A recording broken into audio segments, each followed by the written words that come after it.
Guys, Nnamdi Kanu has been discharged by the appeal court. The hearing that was seated on yesterday, being 13th of October, the appeal court have discharged Nnamdi Kanu, and now it's left for the DSS to release him.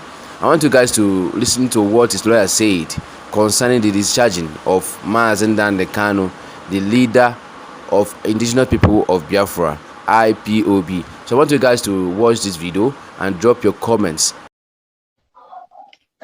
Well, what it means in clear parlance is that Nnamdi Kanu was discharged today.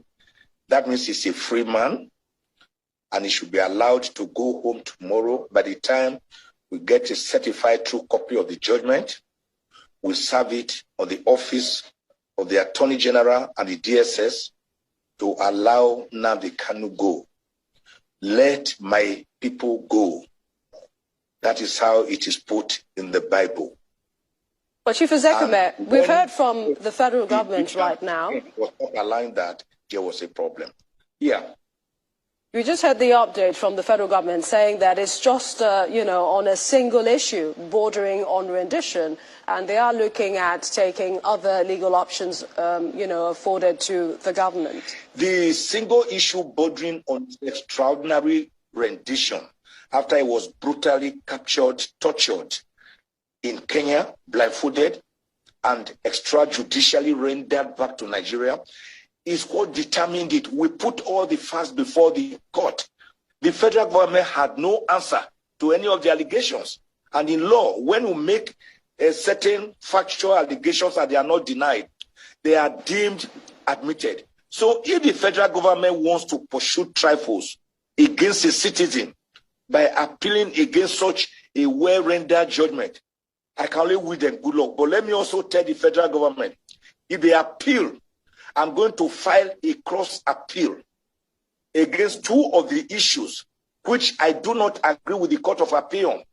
That is the issue of the situs of the place of commission of an offense. Section 45 of the Federal High Court Act and decisions of the Supreme Court make it clear that you can only try a person in a place where you disclose the venue of the commission of the crime, the time, the circumstances.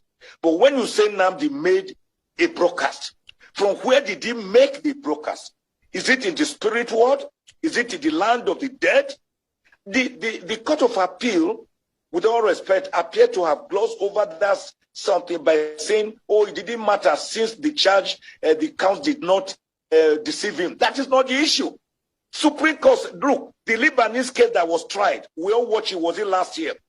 They were accused of having catch of farms in Kano, but they were tried in Abuja. And the Supreme Court quashed the entire judgment because it is the venue of the commission of a crime that you should try the person. And now the Kanu, you say he made a broadcast. You have not told us where he made this broadcast from. The other one, the Court of Appeal also agreed with us, where they said he brought in a transmitter at Obulu Suzo in Ihiala local government area of Anambra State, which is outside the jurisdiction of the Federal High Court of Abuja. They also agree with us. But all in all, the issue was jurisdictional. And that is that under the Extradition Act, particularly Section 15, and under international conventions, OAU, United Nations, you cannot extrajudicially render a person by brute force, by force of arms from one country to another.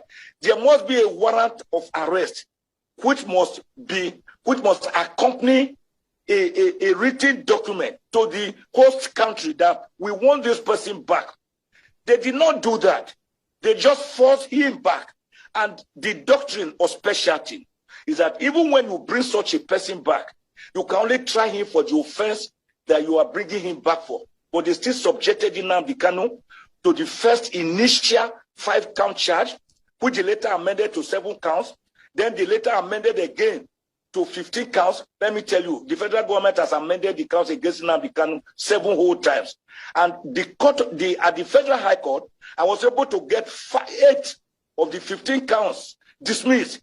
It was the remaining 7 that the lower court held on to that were today dismissed by the Court of Appeal. The whole remaining 7 counts were set aside, and then Nnamdi Kanu was set free, discharged by the Court of Appeal. The Supreme Court has said such a discharge amounts to discharge and acquittal. If they want to appeal against a mere citizen, when I feel the federal government should see this as a good reception, as a matter that is good for the whole country, to bring about normalcy, peace to the Southeast, peace to Nigeria, and then you still want to appeal, then my take on it is that it will amount to persecution and no longer prosecution. In any event, why should the federal government, through the DSSS, that arrested this man, they are keeping him, they investigated him, they are prosecuting him, they are Lord and Master, the accuser, the prosecutor, the judge.